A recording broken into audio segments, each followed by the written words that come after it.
अस्सलाम वालेकुम नाज़रीन, मेरा नाम अली हैदर है और आपका बहुत शुक्रगुजार हूँ कि आपने मेरी वीडियो देखने के लिए वक्त निकाला। आजकल जो मेरी आप वीडियोस देख रहे हैं, इंटरनेशनल रिलेशंस पर देख रहे हैं, ख़ास तौर पे फ़लस्तीन इसराइल जंग पर देख रहे हैं, इसमें आप मेरी एनर्जी थोड़ी मुख्तलिफ तरीके से देख रहे होंगे। मुझे मुस्कुराता पाया होगा आपने। उसकी वजह यह है नाज़रीन कि मुसलसल इसराइल को हार का सामना करना पड़ रहा है, मुसलसल इसराइल को शर्मिंदगी का सामना करना पड़ रहा है। और जो आज खबर मैं आपके लिए लेके आया हूं नाजरीन, ये आपका दिल खुश कर देगी, क्योंकि इसराइली फौज और इसराइली हुकूमत आपस में लड़ पड़े। क्या आपने सोचा था कि जंग में ये मकाम भी आएगा? कुछ चीजें ऐसी होती हैं नाजरीन जो अल्लाह की तरफ से होती हैं, कुछ चीजें ऐसी होती है कि जो गैबी मदद तस्वुर की जाती है, और बिलाखिर ये गैबी मदद ही है कि दुश्मन, मुसलमानों का दुश्मन, फलस्तीनियों का दुश्मन, वो आपस में ही लड़ पड़ा है और आपस में ही लड़के मर जाएगा। ये खबर मेरे पास मौजूद है, अल जजीरा टीवी ने इसको रिपोर्ट किया है, बाकायदा तौर पे इसकी वीडियो है। वो वीडियो भी दिखाऊंगा, उसकी तफसीलात भी बताऊंगा दोस्तों। इसके साथ साथ मेरे पास और भी बहुत खबरें हैं, इंडिया से, पाकिस्तान से, यूएई से, बांग्लादेश से, जहां जहां आप लोग मुझे देख रहे हैं। आपसे एक रिक्वेस्ट है कि चैनल को लाजमी सब्सक्राइब कीजिएगा और वीडियो को लाइक कीजिएगा। आपका एक लाइक का बटन दबा देना हमारी हौसला अफजाई करता है, हमें इनकरेज करता है कि हम आपके लिए ऐसी और भी वीडियोस लेकर आए। तो दोस्तों, एक तो है ये बड़ी खबर, तीसरी बहुत इंपॉर्टेंट खबर एक आई है। हमारे यहां अगर मुनाफिकीन ना होते ना, अगर हिपोक्रेट ना होते नाजरीन, तो कभी भी मुसलमानों पर यह बुरा वक्त ना आता। एक हिपोक्रेट है जॉर्डन यानी उर्दन, और एक और हिपोक्रेट जो कि बहुत अरसे से था लेकिन आज उसकी हिपोक्रेसी खुलकर सामने आ गई है, वो है मिस्र। इजिप्ट की हिपोक्रेसी पर एक डिटेल है मेरे पास, बड़ी इंटरेस्टिंग डिटेल नाज़रीन, आप जान के हैरान हो जाएंगे कि मिस्र जो है, वो जो कह रहा था कि मैं दम भरता हूं फलस्तीनियों की हमदर्दी का, उसकी मुनाफकत का एक सबूत सामने आया है। आप जानेंगे, आप हैरान रह जाएंगे नाजरीन। इसके साथ साथ डॉलर की मौत हो चुकी है। अगेन, इंडियंस हो, पाकिस्तान में हो, पाकिस्तान से बाहर देखने वाले हो, सबका एक कंसर्न रहता है, डॉलर महंगा होगा तो उनके लिए, उनके मुल्क में महंगाई बढ़ेगी। डॉलर की मौत का परवाना जारी हो चुका है, एक ऐसा ऑर्डर आ चुका है जिसने डॉलर को बिल्कुल खत्म कर दिया है। इससे पहले मैं आपको खबर दे चुका था कि सऊदी अरब ने डॉलर डंप कर दिया। सऊदी अरब ने कहा है कि वो 50 साल पुरानी, बल्कि गालिबन 80 साल पुरानी एक डील थी सऊदी अरब की और अमेरिका की। उस डील के मुताबिक सऊदी अरब जितना भी ऑयल बेचेगा वो डॉलर के एवज बेचेगा। सऊदी अरब ने वो डील कंटिन्यू करने से, उसकी एक्सपायरेशन डेट के बाद उसको कंटिन्यू करने से इनकार कर दिया। लेकिन अब एक और कंट्री है जिसने डॉलर की पीठ में छुरा घूंप दिया है। वो कंट्री बज़ाहिर अमेरिका का दोस्त कंट्री है। जब मैं आपको उसका नाम बताऊंगा आप हैरान हो जाएंगे। उससे किया क्या है, इंशाल्लाह उसकी तफसीलात भी मैं आपको बताने जा रहा हूं। और दोस्तों, रूस किसी भी वक्त हमला कर सकता है और वो हमला एटमी हमला होगा।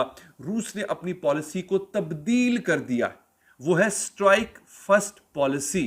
रूस की ये पॉलिसी हर मुल्क पे अप्लाई होती है और रूस ने बहुत बड़ा ऐलान कर दिया है कि अब जो मुल्क मेरे मफाद के खिलाफ उठेगा, मुझे ऐसा लगा कि फला फला मुल्क ने मेरे मफाद को नुकसान पहुंचाने की कोशिश की है या फला फला मुल्क मेरे ऊपर हमला कर सकता है, तो हमारी स्ट्राइक फर्स्ट पॉलिसी है। दुनिया भर में कहीं ये पॉलिसी नहीं अपनाई जाती। वो ये होता है कि अगर हम पे हमला किया गया तो फिर हम बदले में एटम बॉम्ब का इस्तेमाल करेंगे, बल्कि रूस ने कह दिया कि ऐसा नहीं होगा।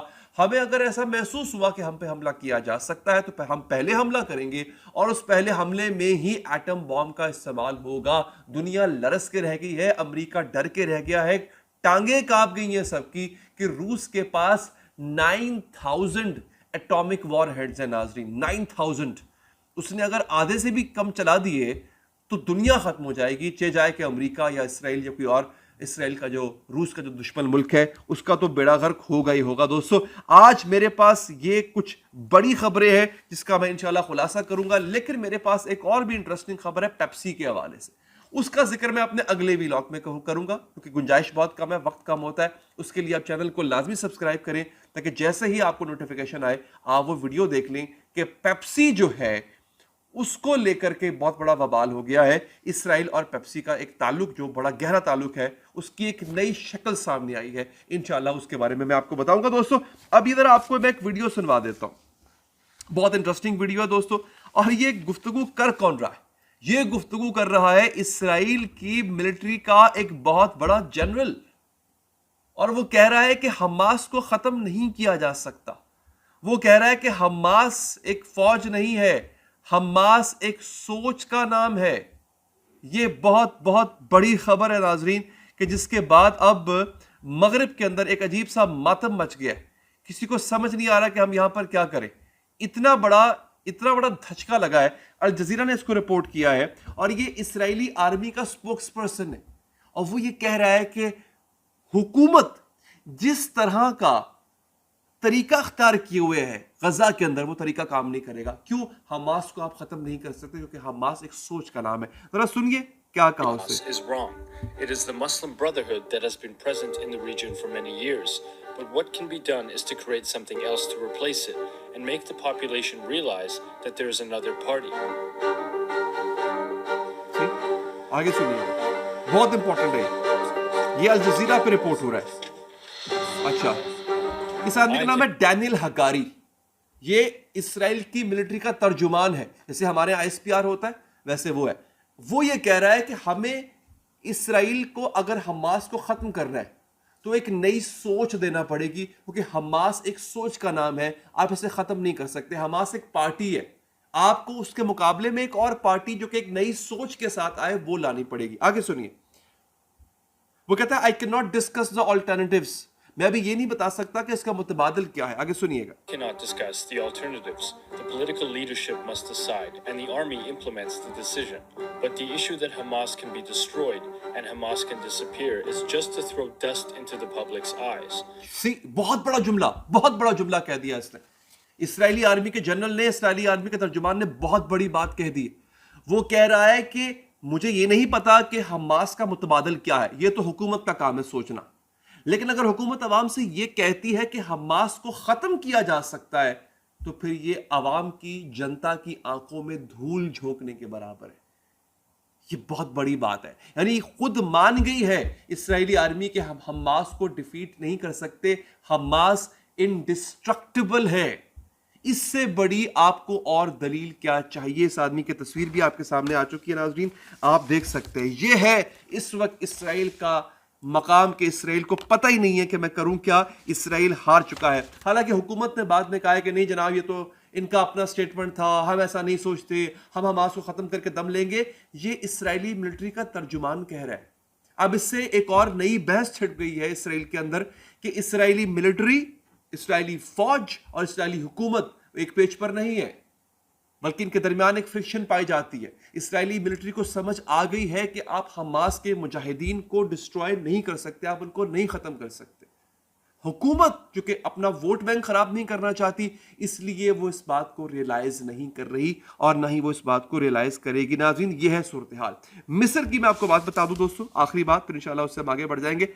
मिस्र की मुनाफिकत का एक बहुत बड़ा सबूत हाथ लगा है, मैं आपको बताऊंगा, आप लोग नाज़रीन दंग रह जाएंगे। अच्छा, इससे पहले कि मैं आगे बढ़ूं, आपको एक और बता दूं कि इंडोनेशिया ने भी इसराइल के खिलाफ बाय द वे आवाज उठाने का ऐलान कर दिया है। अच्छा जनाब, अब आपको एक और इंटरेस्टिंग चीज बताता हूं, आप लोग हैरान हो जाएंगे। वो इसी हवाले से है। करंट रिपोर्ट के नाम से एक अखबार है और वो हैरिट्स को कोट कर रहा है। हैरिट्स इसराइल का सबसे मुस्तनद, सबसे ऑथेंटिक, क्रेडिबल अखबार माना जाता है। वो कहता है, हैरिट्स कहता था, Israeli army wants to announce the end of the war after the Rafah operation. Rafah में जो फैंटी खानी पड़ी है ना इसराइली आर्मी को, उसके बाद वो खुद से ऐलान करना चाहते हैं कि जंग बंद कर दी जाए, जंग को खत्म कर दिया जाए। नाज़रीन, ये बहुत बहुत बड़ी खबर है। ये इसराइली आर्मी खुद कह रही है। नाज़रीन, ये बहुत बड़ी खबर है, इस पर इंशाल्लाह हम बात करेंगे। अच्छा, अब मैं आपको बता दूं कि इस वक्त सूरत हाल है क्या और सूरत हाल हो क्या सकती है, आगे जा क्या सकती है। मेरे पास आगे भी बहुत इंटरेस्टिंग खबरें नाज़रीन, लेकिन आपको बताऊंगा। अच्छा, मिस्र ने इस वक्त, खबर आखिरी ले लीजिए, मिस्र अरबा डॉलर की एक्सपोर्ट कर रहा है इसराइल, और जब से ये जंग शुरू हुई है इसराइल के रास्ते जो है, इंपोर्ट के रास्ते, वो यमनियों ने बंद कर दिए थे हर तरफ से। फिर भी समझ नहीं आ रही थी कि इसराइल इतना अरसा सस्टेन कैसे कर गया। पता ये चला नाजरीन कि इसराइल को मिस्र मदद कर रहा है, इजिप्ट मदद कर रहा है। तो मैंने जो आपसे आगाज में कहा था ना कि मुनाफिकीन के चेहरे बेनकाब होंगे, उर्दन के बाद जो सबसे बड़ा मुनाफिक मुल्क है वो ये मिस्र। अपना बहुत ख्याल रखिए नाजरीन। अल्लाह निगहबान।